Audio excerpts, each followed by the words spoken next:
some time now. I'm gonna go ahead and I don't mind. I don't think y'all mind for opening up a prayer with y'all. Lord God, we give you praise and honor. Give you praise, Lord, that you allowed us to see the day that you allowed us to come back and learn more about you. And I pray, God, that you would give me wisdom as I answer the questions. And ultimately, in the end, and we all be glorifying you. I pray this in all in Christ Jesus' name. All right, so let me just tell you a little bit about myself so you'll know who this is. So, I actually was born in a Christian home. Can't say I was a Christian because I didn't even know what that meant. I knew there was some guy called Jesus, but I ain't know nothing about it. And pretty much live my life like most people do. Join the Navy. I told y'all about joining the Navy. And when my first duty station they sent me to was the Philippines. And I was 21 years old, Philippines, and I never forget the first day I walked out the gate. And I looked around there, and I saw nothing but bars and beautiful women. And I made a conscious decision to turn into an atheist. I never heard anyone else say that before. But I made a conscious decision because see, before I wasn't a Christian, but I believed in God. But I also knew that God expected certain things of us. And I didn't want to be held by those standards. I wanted to do what I wanted to do, when I wanted to do it, whoever I wanted to do it with. So I decided to be an atheist. I made a conscious decision to be an atheist. And God was very interesting. God said, thy will be done. And God let me be an atheist. And God let me do those things that I wanted to do. And that's what I did. And I did it well, or unwell, depending on how you look at it. And I got out the military, but I gotta tell you though, the only time I struggled with my atheism was when I would go out to sea. Because I would look up at the stars at night, and I would have a hard time reconciling that with my atheism, because I knew that Pookie didn't do that. No man did that. Something beyond man had to do that. And so there was always this thing in the back of my mind that was this like nagging voice saying that atheism makes no sense. But atheism worked for my lifestyle, so I decided to stick with it.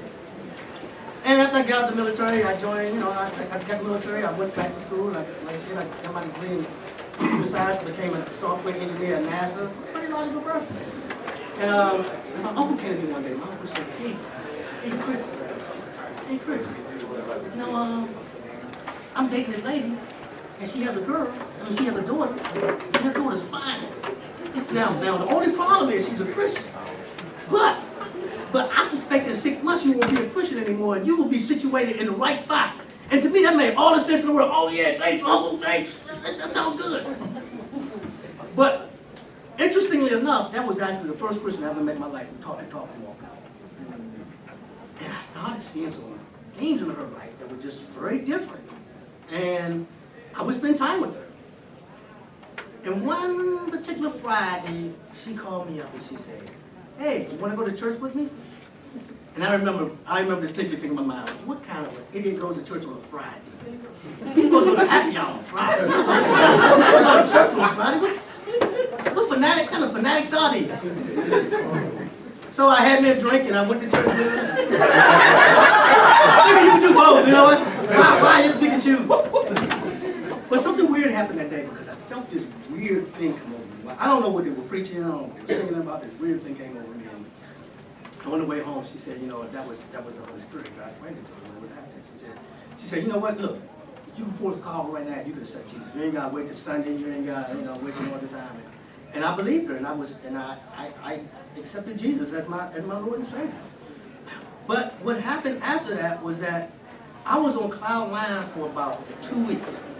Then the euphoria wore off, and I was like, what did I do?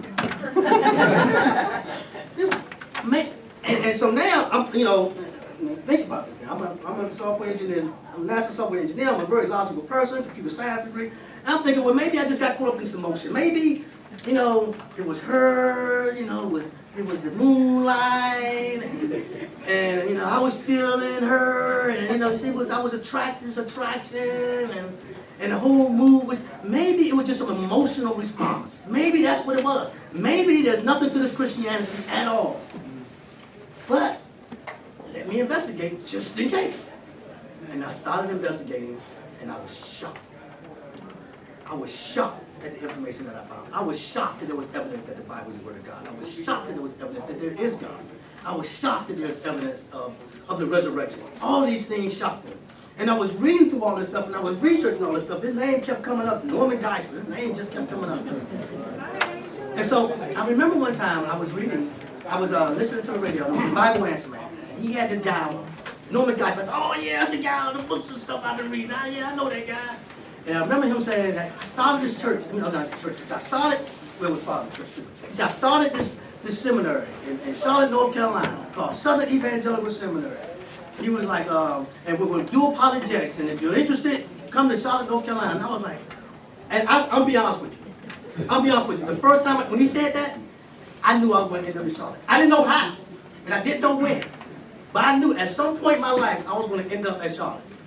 And so I took these online classes, and you get the tapes, and I did that. And then they had these modules, you had to come down here, and you had to learn. And I remember having the guys who always invited students over to his house. And I remember he said something to me. He said it took the whole group, but it's something to me. He said, you can learn this information at a distance, but you can't be discipled. And that's what I decided to do, Charlotte. And I went to Southern Evangelical Seminary, got my master's degree, got my doctorate degree. When I was going to get my doctorate degree, I had to come up with a topic. Now I'm trying to tell y'all how I got to this book, or this topic. So when I was going through my doctorate, I had to figure out a topic. And how many of you are familiar with Juneteenth? Okay, Juneteenth. All right. So those who don't know Juneteenth, black people celebrate Juneteenth. It's like emancipation from slavery. He's like, what? I thought that was emancipation from slavery. No. But it was. But there were a lot of slave owners saying, I don't care what he write down on some piece of paper. I ain't let my slaves go. He must be, that Yankee must be a fool. So it wasn't until the Union soldiers actually marched down the streets in Texas and said, and actually physically freed the slaves. So that's what, African Americans celebrate as Juneteenth. Now, I went to the Juneteenth celebration, the Freedom Park, right here in Charlotte. And it was good, the food was good, the music was good. I still remember the atmosphere, it was a hot day. I still remember all the stuff that was going on there. And it was this picture I saw. This picture that stopped me in my tracks. And it was a picture of a black baby. And the black baby was being fed by a big spoon. And the spoon, the other end of the spoon was a white hand. And in the spoon was a Bible, chains, and a cross. Wow. They say a picture's worth 1,000 words? Yeah. I was like, and I knew that. So I was like, well, you know what? I'm gonna address these issues. So I wrote my book, The African American Guide to the Bible. Shameless plug. And in my book, the first part I deal with the fact that the Bible is the Word of God, because if it's not the Word of God, who cares what else it says. The second part I deal with race in the Bible, because there are a lot of people in African American circles who believe that the Bible is incompatible with people of color, that the Bible is a slave religion. Yes, he said it. And also that, so I deal with that, and the third part I deal with all the arguments of racism. That the curse of Cain was a black skin, and that God supports slavery and racism and all that type of stuff. And the fourth part deals with the unity of man, which is actually what God envisioned. So, and that's what I've been doing. I've been doing that. I have a ministry called Giving an Answer. You can actually go to my website, and I have stuff up there. I have a YouTube channel. I have hundreds of shows. I've interviewed Dr. Geisler a number of times, a number of the faculty here at Southern Evangelical Seminary. So, I'm going to go ahead and get into my talk. But I want to let y'all know, I like this crowd, this size crowd. I like a more interactive crowd. So if you have questions as I go along, ask me your questions. You don't have to wait to the end, because you probably forget them. And I'll probably run out of time. So, are we ready? Yes. All right, well, let's get started. Christianity and slavery. So, I like to tell you what I'm going to tell you. Then I like to tell you. Then I like to tell you what I told you. So I'm going to do an introduction. I'm going to explain why this whole thing is even, we're going to talk about why this is important. I'm going to talk about the history of slavery. And this is really, really important. Because the point I'm trying to make here is that before Christianity came along, slavery was an accepted institution Nobody even thought a big deal about it. Slavery wasn't bad. Slavery was just something that happened. Now, if you were a slave, then you didn't think much of it. But the institution of slavery was something that's always been accepted. I'm going to talk about Christianity and the abolition of slavery. So what I'm going to demonstrate is that it was because of Christianity, the seeds were sown to actually abolish slavery worldwide. And I think this is so important because a lot of people believe that Christianity, like I said, is a slave religion, that it was invented. I've heard people say it was invented to enslave black people, and that it's only used to oppress people. And I'm gonna deal with all that. And I'm gonna demonstrate that it was exactly the opposite. If it were for Christianity, there'd probably be slavery all over the world right now. I'm gonna summarize what I said, and I'm gonna give you my conclusion. So let's get started.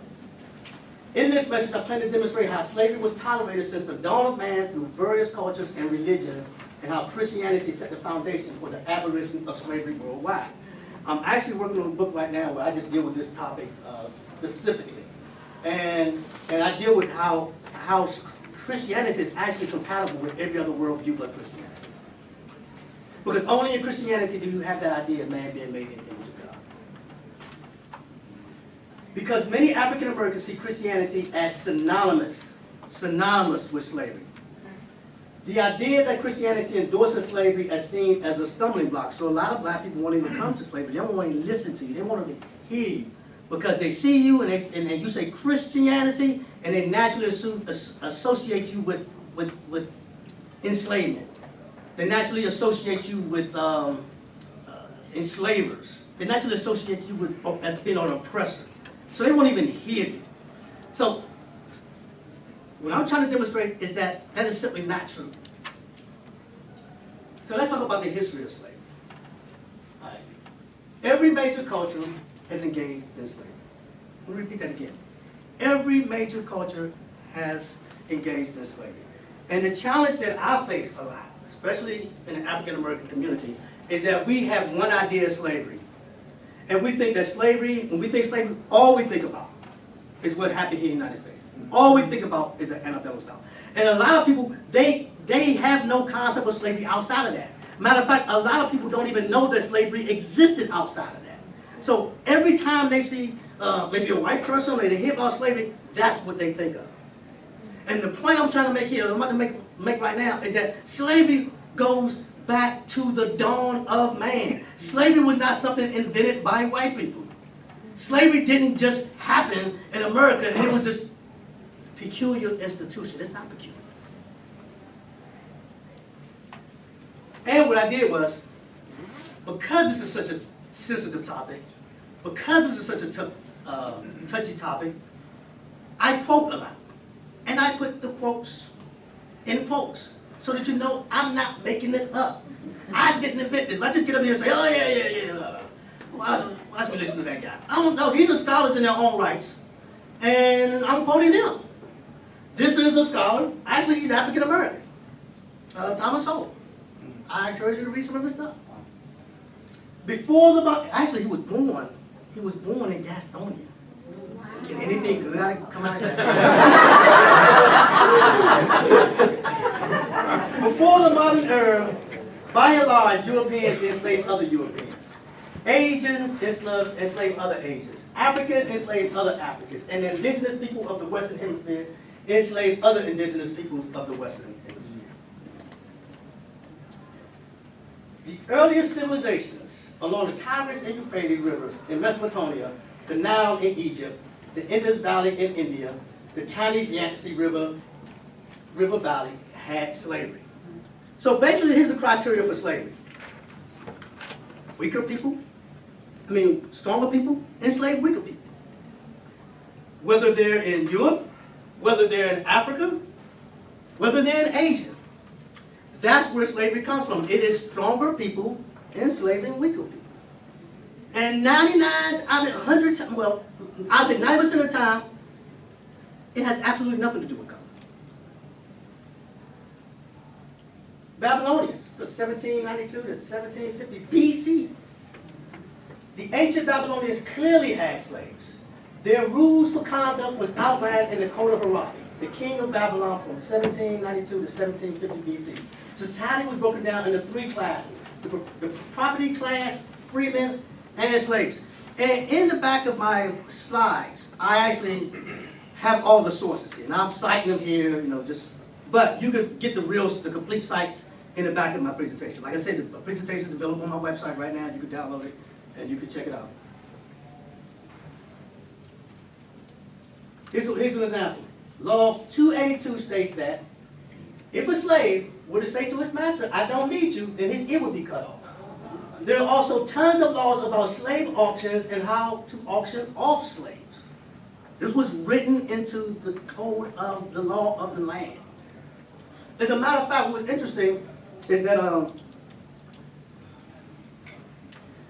when we look at slavery in Israel, and when we look at what was going on in Israel, a lot of times, well, it actually states there in Deuteronomy, if a slave can leave you and go somewhere else, and you're not supposed to go get him.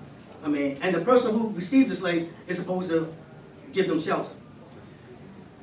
But if you were part of that society and you ran away, then you'd be executed when you were found. Egypt, 1850 to 1450. Israelites were slaves in Egypt for 400 years. Now, I want to back up to that for a moment. Because one of the things that sort of is a little confusing to me is when people look at the Bible and they say, well, that God is favoring the Jews, and God is basically telling the Jews to enslave the people around them, sort of assumes that the Jews were white and that the people around them were not. And I have no idea where that comes from. Because the idea that the Jews was white is nowhere in Scripture. And I go into this in my book, another shameless plug. And I talk about skin color is based on geography. So if we look at where the people of which Israel was, they weren't European people. They weren't blonde-haired, blue-eyed people. They looked like the people around them. So the idea that God was commanding the white people to enslave the black people, and how you get that from that, I have no idea. But first of all, you have to go back to the fact that the Jews were enslaved by Egypt for 400 years. Not only that, think about this, y'all. They were enslaved by the Babylonians. They were also enslaved by the Assyrians. They were, I've lost how many times they were enslaved by the Philistines. So it had nothing to do with race, clearly. Greece, 300 to 400 BC. In Athens during the classical period, a third to half of the population consisted of slaves. Rome will become even more dependent on slavery. Most early societies lacked a word for freedom. The idea of freedom wasn't even in the vocabulary for some cultures. It was a part of society. It always had been. Rome, first century. 1 to 2 people living under the Roman Empire were slaves. 1 out of every 2 people were slaves. Slaves in Rome might include prisoners of war, sailors captured and sold by pirates, or slaves bought outside Roman territory. All slaves and their families were the property of their owners, who could sell or rent them out at any time. Their lives were harsh. Slaves were often whipped, branded, or cruelly mistreated. Their owners could kill them for any reason and face no punishment. Slavery, which we had in the United States, was nothing. It was absolutely nothing. The degree of slavery was absolutely nothing. Modern times, Europeans enslaving Europeans. The term slave had its origin from the word Slav. Slavs were inhabited a large part of Eastern Europe, were taken as slaves by Muslims of Spain during the 9th century AD. Muslims were very deeply invested in slavery.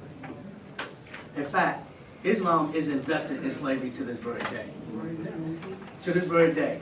Right now, they are enslaving Christians. And you know how I know that? Because I actually paid the free one. That's how I know it. You just say that again?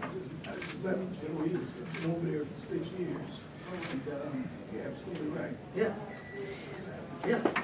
And so it always boggles my mind why Christians somehow considered Islam more compatible with black people when they were just as actually more deeply invested in slavery than the white Europeans who came over.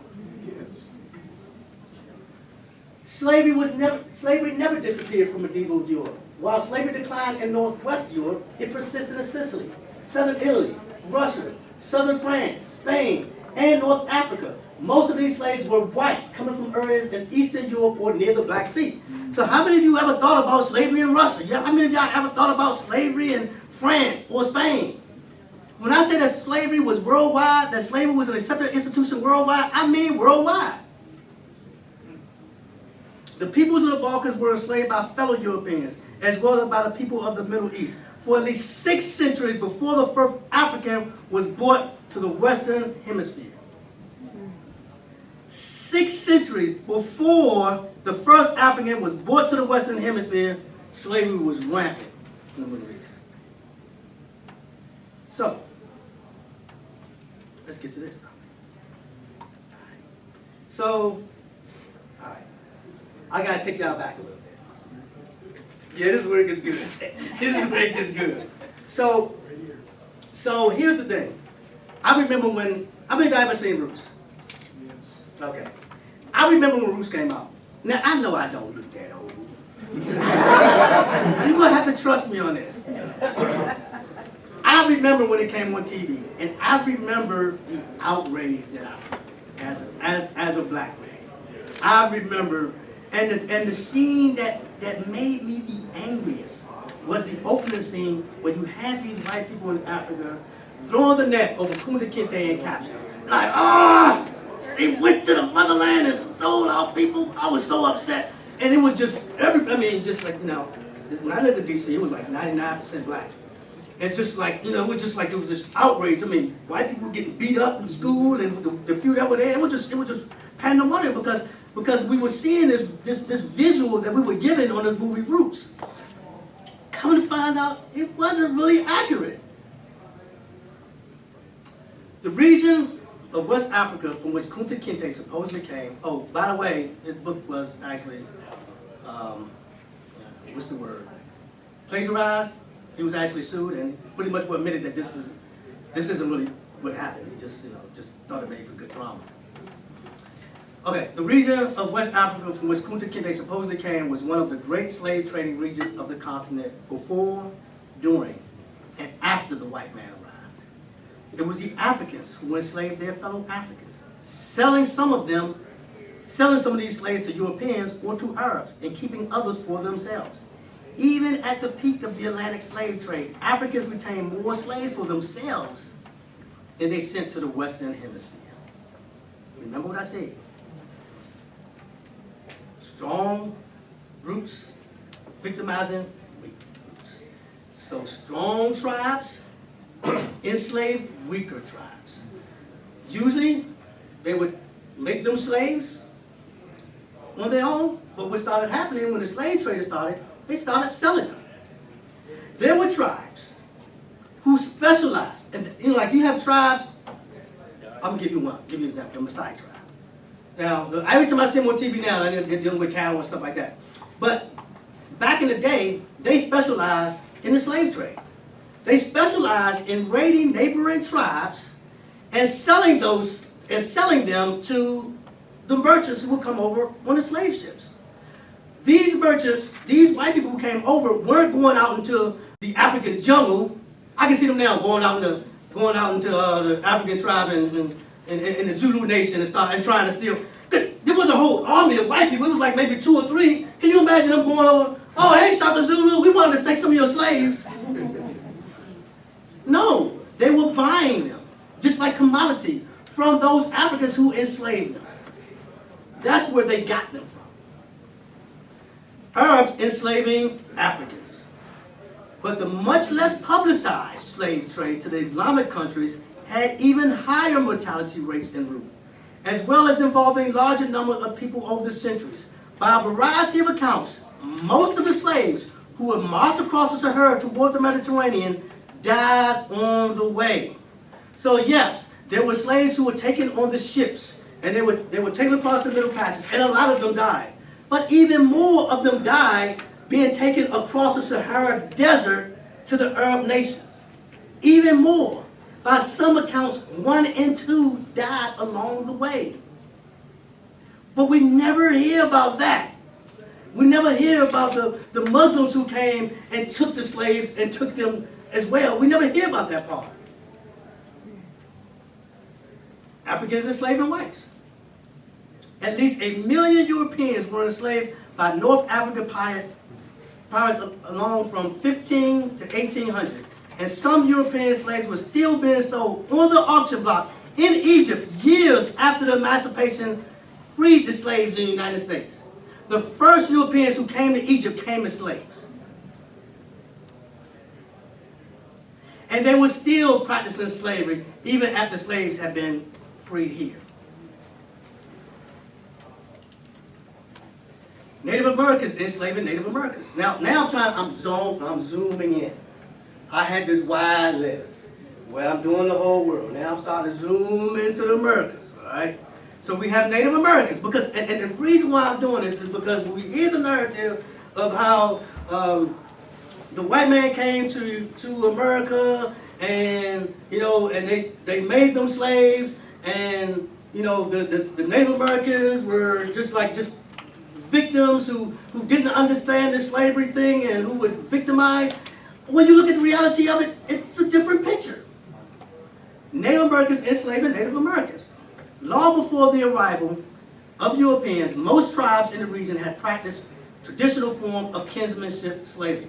Just like everyone else, weaker, stronger tribes enslaved weaker tribes. It was no different in Native American culture. Once Europeans arrived as colonialists in North America, the nature of Indian slavery changed abruptly and dramatically. Indians found that British settlers, especially those in the southern colonies, eagerly purchased or captured Indians to be used as forced labor in cultivating tobacco, rice, and indigo. More and more, Indians began selling war captives to whites rather than integrating them into their own societies. So they were always taking them as slaves. They were always taking their neighbors as slaves. It's just that now, they were selling them to the white people. And as a matter of fact, a lot of the raiding that the Native Americans did, they were raiding plantations to steal the slaves so they could sell them to other to other plantations.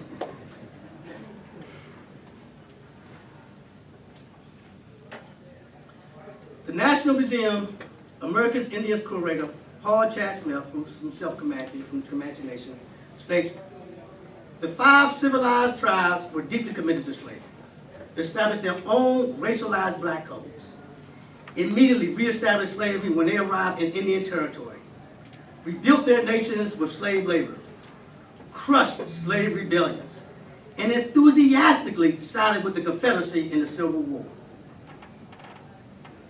He goes on to say, they were willful and determined oppressors of blacks they owned, enthusiastic participants in the global economy driven by cotton, and believers in the idea that they were equal to whites and superior to blacks. Now, this actual quote comes from an article where he's talking about the Trail of Tears. And the Trail of Tears is when they relocated a number of Native American tribes. And the point he's making is that when these tribes were relocated hundreds of miles away, they relocated with their slaves. They took their slaves with them because it was their property.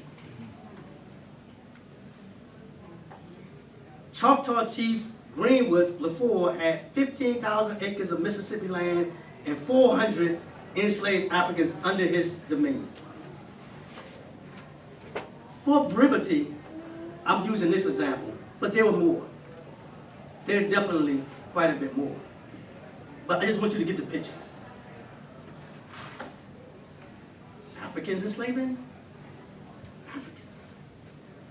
Or African Americans enslaving African Americans. They were often enslaved themselves who were freed by their masters or purchased their own freedom. This is something you really hear about. Well, you may hear about it, but you will hear that African Americans bought other African Americans because they were trying to buy their freedom, probably the freedom of a loved one. Nah. And there were instances of that, but that was the exception, clearly not the rule. Free black slave owners resided in every southern state which counted slavery, and even in northern states. In Louisiana, Maryland, South Carolina, and Virginia, free blacks owned more than 10,000 slaves according to a federal census in 1830. And we know this because we still have the records. One of the books that I quote, and I think it's the book right here, quote, and I have it in my bibliography, he focuses on South Carolina. One of the reasons why he focuses on South Carolina is because it's one of the places where the Union Army didn't destroy the records, didn't burn down the Capitol, or the records weren't lost by floods. So we can actually see the transactions. We can actually see the census records of who the head of household was. Negro. How many slaves did he have? List them one by one. No different than the white slave owners. But now, let me say this. One of the challenges that I face, and I think a lot of us face, is that we have this view of slavery, and it's hard to get that out of our mind. It's hard to accept the fact that slavery was worldwide. It was accepted. That everyone engaged in it. It wasn't just some white thing against black people. It was a lot bigger than that. The sin of slavery was a worldwide sin. It was a worldwide sin. And I'm definitely not trying to stand up here and condone slavery. I'm not trying to do that at all. I'm just trying to let you know that it was not seen as a big deal until Christianity came along. So I'm laying the foundation for that. I'm not making excuses. Because sometimes people think, oh, you're making excuses for white people who did it. No, I'm not. I'm just letting you know the reality of slavery before Christianity came along. That's all I'm trying to do. The slaves were not kin, but bought as slave labor to work plantations and in various other occupations. And we know this based on census record, wills, bill of sales, and tax records. I mean, you can look at the tax records. We still have them. And you can see that these black slave owners were mortgaging off their slaves just like the white counterparts. They were willing them to their children. This one goes to Susie. This one goes to Bob, just like their white counterparts did. They sold them on an auction block, just like their white counterparts did. And as a matter of fact, they didn't treat them any better. But think about this for a second. And like I said, you gotta hear my heart here. I'm not trying to condone anything. But if you are a free black man in antebellum South, where do you get your labor? Say for instance, you own a hotel. Because they were blacks who owned hotels. Free blacks. If you owned a barbershop, if you owned a restaurant, where would you get your labor from? I mean, there weren't enough free black men around to give you labor. A white person wasn't going to work for you. So what were your options? Pretty much what your options were to purchase slaves. And not only that, there were black slave owners who had plantations. And they used them just as well, just as the same way that whites did. But, so it's easy for us to look back on them and ridicule them. And I always try to say to people, you try not to judge something by our standards today. And that's one of the things that people always do when they try to attack the Bible or try to say that God was this way in the Old Testament. They're trying to judge it by today's standard. I was giving a talk at Winthrop University a couple of weeks ago, and I remember a young lady doing the Q&A asked me, the Bible talks about women, and it doesn't seem like the Bible values women. And I try to say to her, you're trying to judge it by today's society. Why don't you have to judge it by that culture, that society? I can imagine maybe 100 years from now, people looking back at us and say, those people actually did practice abortion, those barbarians, they actually, can you believe they did abortions? You have to judge people by the culture that they're in, not the culture that you are judging them from. In Charleston, by 1800, nearly 1 out of every 3 colored heads of household were recorded with slave property. Between 1820 and 1840, the percentage of slaveholding heads of family ranged from 72 to 77%. 72 to 77% of black households had slaves. up to 77%. Did y'all hear that number? So clearly, this was not something that they had this moral aversion to. I'm not saying it was wrong. It is. But we are looking at it from a different perspective. There was nothing to compare it to because there had always been slavery. Like I said, people who are slaves don't want to be slaves, but they all understood and accepted the institution of slavery. There were thousands of other blacks in the antebellum South who were commercial slave owners, just like their white counterparts.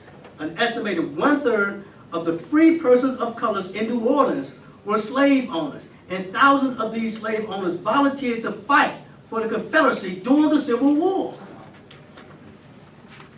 They were so committed to slavery that they wanted to join with the Confederate Army. Any questions so far before I get on to the next? Okay, good. I was like, how am I going this long and no one has a question? Go ahead. That's a quick question. Yeah. So would you say there's anything unique about American slavery in the span of the whole history of slavery? I would say what was unique about American slavery is that it was not initially, but eventually it became based on race. Uh-huh. That's the difference. Okay. Too much. So you said 72% of the black households, free black people had slaves. Right. It was only 1/4 for the white ones. That's usually what I hear is only about 1/4. I don't know what it is for the whites, to be honest with you.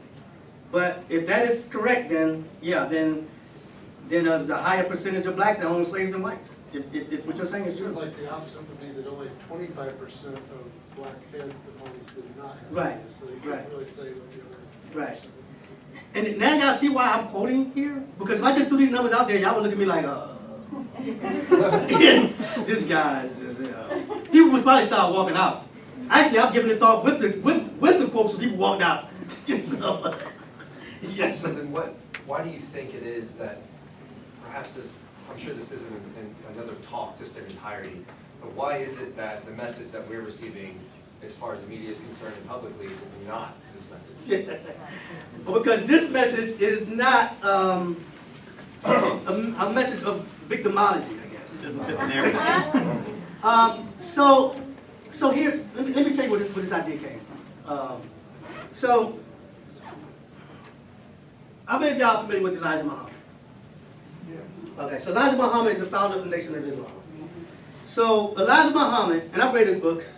If you've never seen the movie with Malcolm X, I suggest you see it. It's really, really good. The one with Denzel Washington, I don't know what's the other one, but they both talk about how they, as children, watched atrocities done on them by Christians, and the Christians were always white.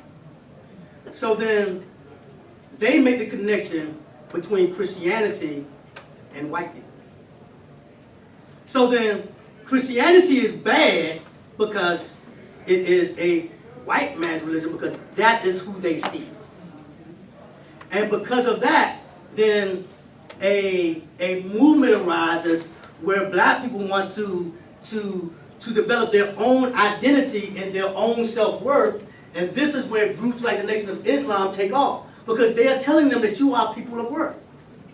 And that is a receptive message. That is a comforting message from people who think that God doesn't value them. So, I say this. A person can never consider themselves any more valuable than they think that God thinks that they are. If they think that God doesn't value them, then they can't value themselves. And what will people do then? They will either turn away from God, or they will find a God who will value them, even if they have to make him up. And that is what we're seeing. That is what happened there. And that's what we're seeing, a resurgence in this nation, where we see people talk about Christianity being the white man's religion, or Christianity being a slave religion, because they're going back to that. But they are ignoring the facts, which is why I'm here. That's the one thing. You talked about the same conditions as the, Yes. so it's like you had that Frederick Douglass, Harriet Tubman, they saw it as awful, but the other ones got free, they thought that was fine. Say that again? So you had like the Harriet Tubmans and the Frederick Douglasses Right. that thought it was evil, and then The other ones, they got out that and they thought, oh, it's all right. No, I didn't say they thought it was all right. If you were a slave, you don't think it's all right. But you understand and accept the institution of slavery. That slavery is an institution that always existed. Now, I don't know how Frederick Douglass, if he knew about, if he knew the history of slavery. I don't know. His connection with slavery is the slavery within America. So I can't speak for exactly, because when he calls it a peculiar institution, I disagree with him. It's not peculiar. It's always been around.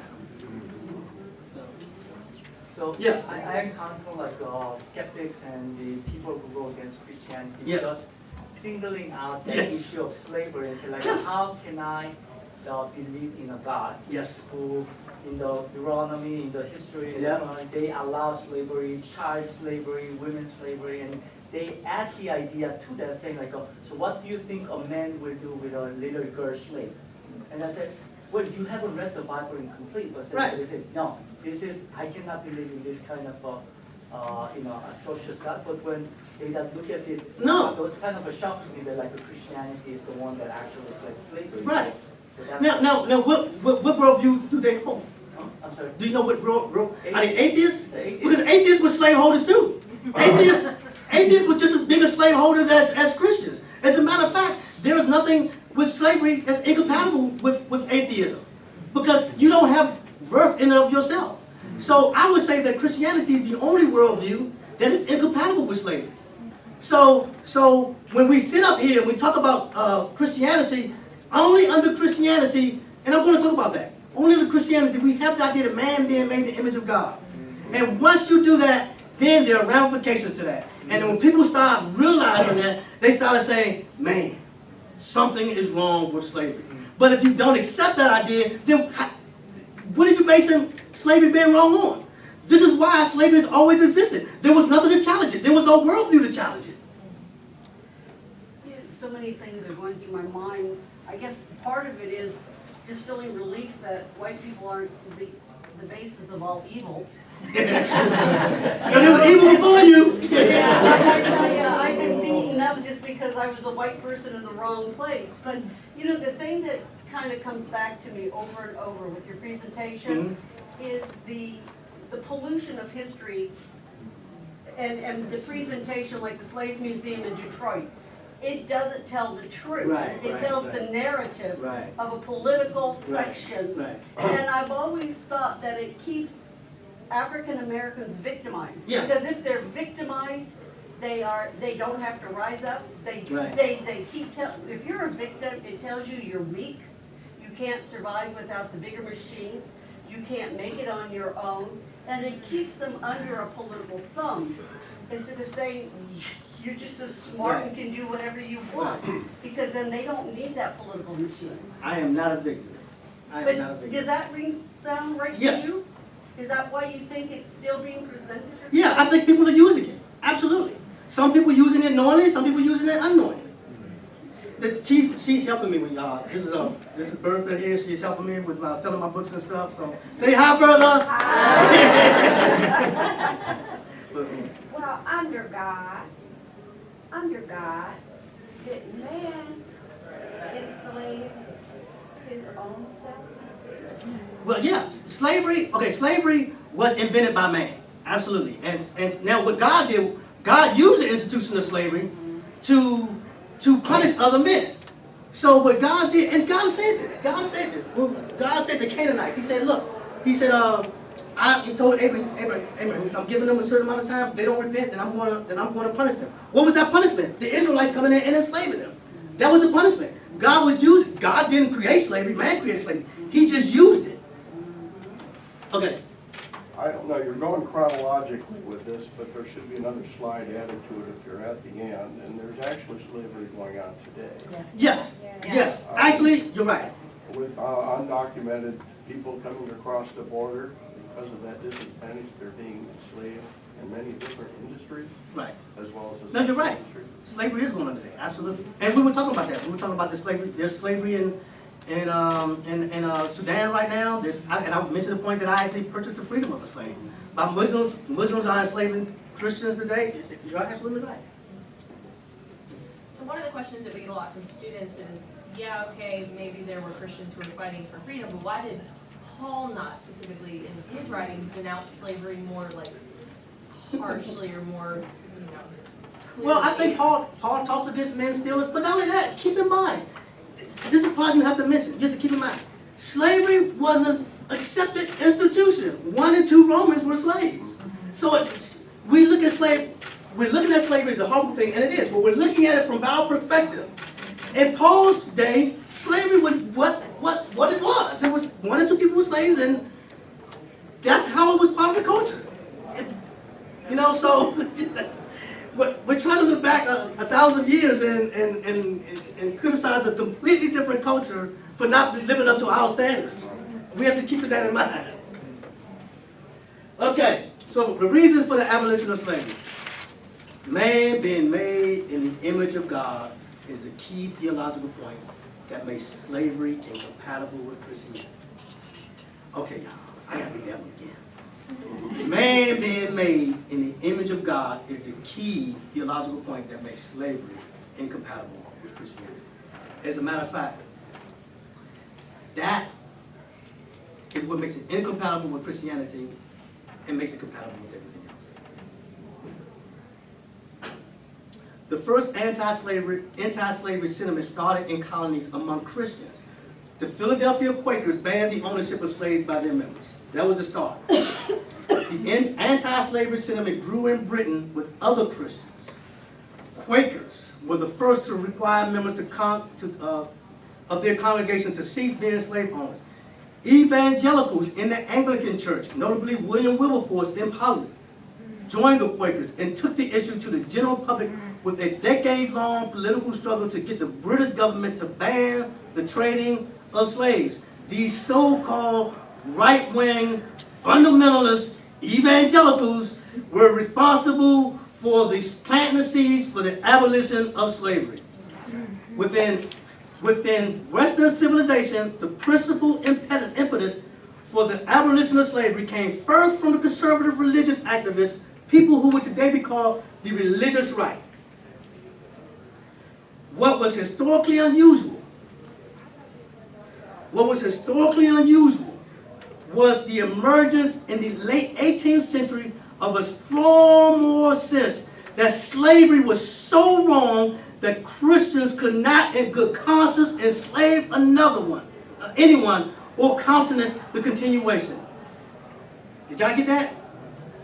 It was because Christians rose up and said this idea of slavery is wrong. This was a new idea, y'all. This was something different. It only came up because of the Christian idea of man being made in the image of God. And if it wasn't for the idea, slavery would exist today just like it existed then. So now, how did this happen? How did this idea of man being made in the image of God, how this idea of this nation wanting to abolish slavery, how did that propagate around the world? Because now you have the British society, you have the British government saying, we're no longer going to deal with slavery. We're going to ban slavery. But they went further than that. They are saying now, we're going to help stamp out slavery worldwide. And guess what they used to do it? They used their military might and their economic power. Anti-slavery ideology spread throughout Europe. The advancement of European imperialism around the world is responsible for the retreat of slavery worldwide. You put pressure on people. You say, look, if you want to trade with us, you got to abolish slavery.